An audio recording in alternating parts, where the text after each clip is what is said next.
Hey Mod Runners, welcome back for another costume episode for Hiccups, How to Train Your Dragon 2. Today we're going to be talking about his sword and his sheath. First off, I'm not super unhappy with the sword. I do like it better than just buying the regular toy sword and kind of changing that one. This one's all made from scratch, so I do like it better in that aspect, but I also call it looking like the sad fish. It really doesn't look like a dragon as much as I think it looks more like a sad fish, but for able to kind of make it out of scratch, I may make another one later on, but it tends to do the job. It does not open up, it doesn't extend, it's basically just the stick here and it sticks in the sheath. And you've seen the costume, so you know how it attaches on the side. So let's get started on how I started, and then we'll come back to the actual finished product. Alright, so first off, I just started with a PVC pipe. And as you can see from the picture there, it's just a regular, I believe it's a 1/2 inch pipe that I cut down to about 12 inches. And then what I did is I drilled holes on the sides there. As you can see, the holes that are drilled on the side are done that way intentionally so that when I wrap it and I stick it full of the Sculpey clay, it goes into those holes so it sticks on the plastic a lot better. From there, I just basically wrapped it in Sculpey clay. I used clay that you can actually carve. So it's the Sculpey, instead of Sculpey 3, it's like the Super Sculpey, so that it can carve and it can shape a lot easier. And I just basically wrapped it all around and made the mold. Then I moved on to the kind of, like I said, the sad fish or the dragon head there, making the eyes and carving it out little bit by little bit. And then the other end, where the gas comes out, and as you can see in the picture there, it actually had little tiny teeth, but as I wore it, those teeth tended to break off. So I just kind of forgot about those, but it did originally have those little teeth there. And then kind of carving it out and shaping the handle there.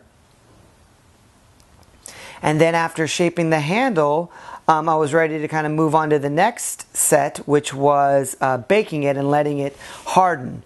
And then after that, I added the metal rings so that when it clips onto the sheath, it doesn't wear and tear on the clay. It's just the metal rings there. After that, it got painted. And now we'll go back to the live picture so that you can see and talk about the sheath. Alright, so I don't have any sheath pictures to show you the process. I didn't take any as I was making the sheath, so I'm just going to kind of talk you through how I came about making the sheath. If you remember seeing the clips that were on the S-curves, I used the same metal, this flat metal that has holes in it. And what I ended up doing is I ended up cutting it and then rounding these guys. So this piece here was actually totally flat, and when I cut it here, I folded it over and then did the same thing with this side. And then if you look very carefully, there's pieces underneath, and then I glued them together using some JB Weld. The JB Weld is a metal glue, and it tends to hold it together. And I filled in the holes, because as you can see it doesn't have any holes, but I filled it in with the JB Weld and then sanded and painted it. I added the rivets here, which do connect onto the leather strap here. And if you look closely at the picture for Hiccup, they actually play a role in terms of kind of after it's locked in place, they stick up so it doesn't move around a whole lot. Once again, these are metal here, and then the rest is all clay. And then this just kind of opens up by doing that. And it's all sanded and grinded down so it's smooth, so it doesn't have any rough, ragged edges.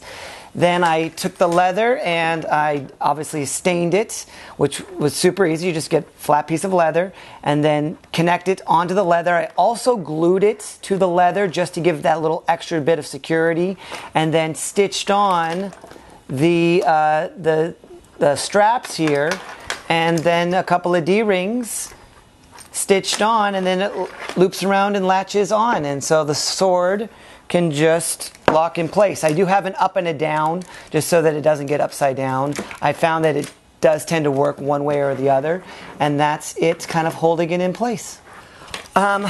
So that's the sheath. The last little bit is just a little clay design with the more pieces in here to give it the illusion that the sword would extend out.